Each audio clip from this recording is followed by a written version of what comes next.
Chapter 34.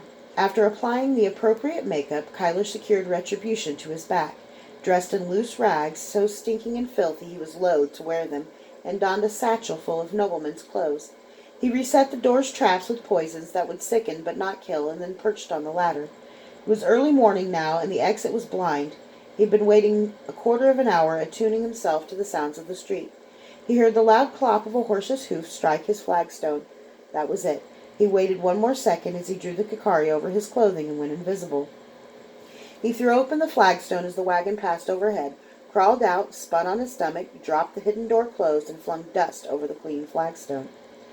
The wagon's back axle caught on retribution. It spun Kyler back around and dragged him for several feet before he twisted free.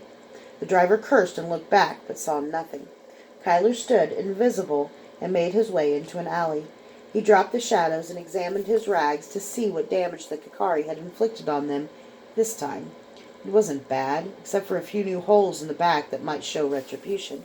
He twisted the satchel to lie across his back, effecting a limp, and headed for the Heron's Rest. It was at the crossroads of Sidlin and Vanden, and thus one of the few inns in the city where he could enter in rags and leave in silks without attracting attention. He hadn't gone 2 blocks when he saw the ambush. Guild kids were hiding among the ashes and rubble that clotted the alley. Most of them held rocks, but he caught glimpses of 1 or 2 clutching Caledonian swords, relics, no doubt, of the Nocta Himata. There was time to turn aside, but Kyler didn't for one reason. He saw Blue. He'd forgotten to hide the money he'd promised her. She might have even lived up to her side of the bargain and moved her crew, though he doubted it.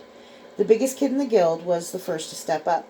He was short for 16 and gaunt like all of them, though he didn't have the distended belly of malnutrition that some of the littles had. He held a Caledonian sword, and his eyes darted around to the other kids for support. "Give us your coin in that bag, and you can go," he said. He licked his lips. Kyler looked around the circle, 17 of them, all scared witless, most of them littles. Blue was squinting at him suspiciously. He grinned at her. "I forgot to give you this," he said, fishing in a pocket for a gold coin. It was far more than he'd promised, but these kids could use it. He tossed it to her. One of the bigs mistook the move and whipped his rock at Kyler's head. Kyler dodged, and the missile nearly brained another big on the other side. That big flung his rock, and in a moment the circle exploded in flying rocks and slashing steel. With a surge of talent, Kyler leapt 10 feet in the air, flipped, drew retribution, coated it with Kikari. As he landed, he spun in a circle. Silverbear Falls, Tagara, and Zephyr, hacking the blades from the hilts of 3 swords. From retribution, the Kikari released a pulse of magic that rushed over Kyler's skin. What was that? Impressive, look! The guild had frozen, and even those bigs who were suddenly holding broken swords were staring at Kyler, not their swords. He glanced at himself and saw that somehow he'd lost his tunic, and his skin was shining as if lit from within, as if he were bursting with barely restrained power. "I didn't tell you to do that. You wanted to stop them without killing them, didn't you?" "I told you it was him," Blue said. Kyler had an awful feeling of déjà vu. They thought he was Durzo. He had the Kikari put that face on him, too. Or had the Kikari put that face on him, too. He was standing as Durzo had stood over a decade ago if Asos Guild had tried to mug him, but now he was standing on Durzo's side. It looked different from here. "It's Kyler," Blue whispered. "Kyler?" 2 kids echoed. The awe in their voices made it clear that they thought they were mugging a legend. Around the circle, rocks rattled to the ground. The circle drew back, the guild caught between flight and curiosity. Only now did the bigs turn wide eyes to their faintly smoking swords. A few absently rubbing limbs or ribs bruised from flying rocks. "How did you know that name?" Kyler demanded, feeling a sudden shiver of fear. "I heard Jarl talking at Mama Kay's once," Blue said. "He said you were his best friend. He said you used to be Black Dragon. And Mama Kay told us once that the best Black Dragon ever apprenticed with Durzo Blint. I put it together." Kyler couldn't move. Durzo had said it long ago. The truth always comes out.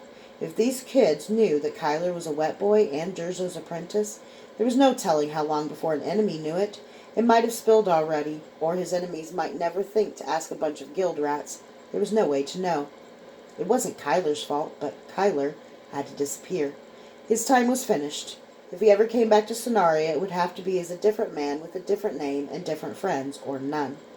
would have to abandon everything, as Durzo had abandoned everything every 10 or 20 years.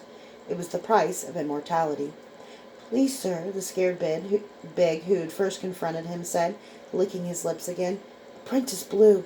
She's the smartest. She deserves to get out.